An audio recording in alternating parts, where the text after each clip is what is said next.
let's talk ADHD. Okay, I've been inundated with questions talking about ADHD and the process. So I just wanted to talk about the process a little bit more in full for people who aren't aware. Obviously, I've been diagnosed in Australia, so it's very different in Australia compared to what it is in England, and I've been seen quite quickly. So I have known all my life that I've got ADHD once it started to become, as they're saying, popular, which really annoys me. But as we're becoming more aware of ADHD and the symptoms, and I'd never gone to the doctors about it back home. Like I just was able to manage. I feel like I was able to manage it better back home. Then coming out to Australia has just kind of set it off a little bit. So I did some digging, went to my GP, went through some of the symptoms, and she then referred me. I then waited because I thought, I'm not sure. I don't know if I'm ready to get diagnosed. And then I just got a bit overwhelmed. And then I thought, do you know what? I'm just going to go for it. But it was $2,000, the one that I got initially, that I was initially sent to. And I thought, I don't have $2,000. Like I was paying for my permanent residency at that point. And I was like, I just don't have it. So I went back to a GP at the same GP surgery. I was at a private surgery in, it was called Footscray, the clinic Footscray. They're not taking on anyone extra now though, with ADHD, because it says that on their call. So then I went back to another woman, and she referred me again, but to a different clinic called Fluence Clinic. And then what the next step was, so basically you've got GP. I went to the GP, she referred me. Within a week or so, I got a letter from the Fluence Clinic, which is based in Australia. They then, you might be able to do it if you haven't got permanent residency. You just have to pay in full. You don't get a Medicare rebate. So then it was $1,000. Sorry, I'm going back and forth here. So the GP, then Fluence emailed me. They then sent me an assessment. So it was basically like 2 20-minute questionnaire assessments. It had things like, do you struggle not to butt into people's conversations? Do you dwell on things you might have said in the day that other people don't even think about? Do you finish people's sentences? Do you start tasks and don't finish them? Are you able to concentrate when you're in the classroom, when you were at school? Did you get good grades? Did you ever get in trouble with the police? Did you ever take any substances? Loads of questions like that, and you just kind of like strongly agree, neutral, don't agree, and strongly don't agree. So I did that, filled all of that out, and loads of mine were like strongly agree, like that's me, and I thought, typical, I know. And then there was also, which was really good on this site, they also had a parent one, so your mum and dad, or your mum or dad could also fill it out to say what you were like as a child. So it had questions like, did you ever have any problems with Sydney growing up? Did you find her a difficult child? Was she hard to look after? Did you struggle with looking after her? Was she okay at school? How did she get on with friends? Was she good at integrating? All of these type of things. And then they can leave comments. And obviously I don't have a partner, so I didn't do a partner one, but there is a partner one as well, which I guess would be quite good, because when you're with someone 24/7, because I haven't lived with my mum for 10 years or something, 10 years, as people were taking the mick out of us for saying years, but I'm Geordie, so that's how it is. So for 10 years, so if you've got a boyfriend or a husband or a wife or whatever, and you're living with them now as an adult, you might show different signs and symptoms and stuff that you might not have shown when you were a child, that crop up differently. And especially for women, I guess as a child, as a woman, we can often, what's called, it's like where we mask it. So we might like bob our feet a lot, chew up my fingers. So I chew my fingers, I chew all the inside of my mouth, I play with my hair, I touch myself, I'm constantly touching my face. It's like, it's to basically mask any feelings of overwhelm and feelings of, oh, this is a lot, and trying not to speak and all of those type of things.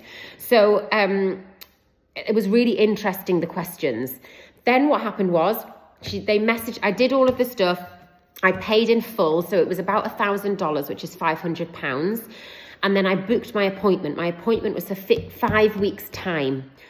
And then they rang me after about 3 days and were like, hey, we've got a cancellation next week. Do you want to do that? So I only waited about 10 days from doing my assessment and paying to getting the appointment. Then once I had the appointment was an hour, and it's with a specialist. And she basically she asks you questions that are more in depth to the assessment questions. And she talks about life experiences. She puts things out there to you to find out how you felt about certain things. She also she went over my mum's questionnaire. She was like, were you aware that your mum had to speak to a social worker when you were younger because she struggled with looking after you? And I actually didn't know that. My mum hadn't told me that. So I had a conversation with my mum, and that's in my question and answer one that I've done on YouTube as well. But yeah, so I had the assessment. It was about an hour. We went back and forward. And it was really weird because I was like, she's going to say I don't have it. But I'm like, what is wrong with me then? Like, what is going on up here if I don't have it? And she was just like, yes. So I now send all of my reviews over to the GP within 2 weeks. The GP will contact you, and then you will have an appointment with your GP and you'll go through my discussion, my plan, or the options that you can go for. And I said, can you tell me now, like what you think? And she was like, I think that you have moderate to severe ADHD. And she said, I also think you've got binge eating disorder, which that has been one of the most challenging parts of my whole life. My relationship with sugary food. I notice that if I'm feeling down, if my emotions are down, if I'm during my period, I will eat excessively, even though I feel sick, even though I don't want it, and even though I know I don't want it, but I keep going, and then I feel horrific guilt. Then the next day I'll go, I'll just not eat in the morning, and then I'll wait until the afternoon, and then I'll eat in the afternoon, and then I'll be starving again, and I'll do the same thing, and it's just a cycle. So recently, over the last few years, I've become much better at it. So people often say to me, like, your diet's really good. And yes, I eat staple meals. I drink when I go out on a weekend maybe, but I don't drink in excess. I do have sweets and stuff if I want them, and chocolate when I want them. But I do notice horrendously 3 weeks into my cycle, about 10 days to a week before I'm due on, I'll get into that binge guilt. But I have noticed that having 3 staple meals with high levels of protein has hugely stopped me snacking on a night time. And another thing is snacking is a habit, just like smoking and drinking. Snacking is a habit. And when I have my dinner and I potter around, then I have a shower and I go to bed and I read or watch TV in bed, I don't snack anywhere near as much. I might sometimes if I really fancy something, but if I sit on the sofa, gone. Because when I was with my mum, when I was young, I would have sugar. We would have, not when I was young, but when I got older and I was like teens, I'd brush her hair, we'd buy chocolates, we'd have chocolate together. When I went to university, I would sit on the sofa and I would eat lots and lots of chocolate because I went from my mum being quite, not really restrictive, but slightly restrictive with my sugary stuff. And then I would go really bad when I was by myself. So that's the timeline. So now I've paid it in full because I get Medicare, because I'm British citizen.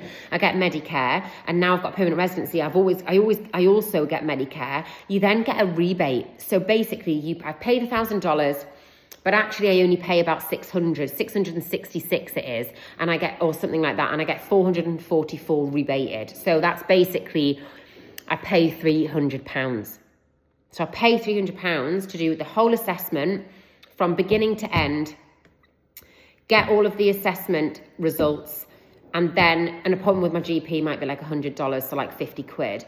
And all of that all together, timeline-wise, took 4 weeks, and it cost about, 400 or £500 all in all.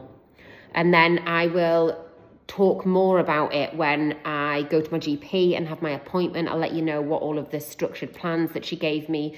But she did say often women who have this binge relationship, with food, they can often go the other way and they can go anorexic or bulimic. So she asked me if I'd ever had any eating, like if I'd ever had any eating disorders, which I've never done. I've never ever been sick after eating. I might restrict myself and then binge, but I never ever like get obsessive over calorie counting or anything like that.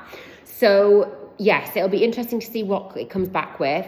I'm open to trying medication just to give it a go, because I don't really want to be on something for the rest of my life, but I would like to see if it helps me become more productive. Although I am very productive, it will be really handy to be more productive because I get more shit done.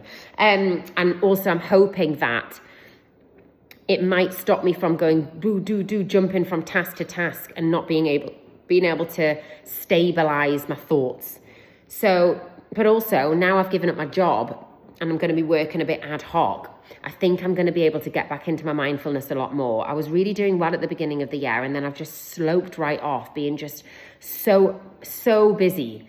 So something that I do to really, really help with ADHD that I did back home before I came out here is meditate. I used to meditate at least 5 nights a week before going to bed. That would help me stop doing to-do lists. It would help me relax and chill. Then I journal. So I used to journal 5 days a week as well, but I've proper slipped off with that. I then used to, I still do, I do great gratitude stuff all the time. I'm constantly saying things that I'm grateful for, so that it brings more positive things in for me. But all of those things really, really help aid me to feel more in control. So I'm really looking forward to getting back to that once I've got over the stress of moving house, finding a unit, going away, and all of those type of things. I just want to finish work, get it over and done with, and then we'll see. But I'll take you along on the journey, of course. And any other questions in relation to ADHD that you might want to know, just let me know. But I have got some other things that people have asked for, which I'll do in a separate video, so it's not too long-winded. But yes, I hope that helps.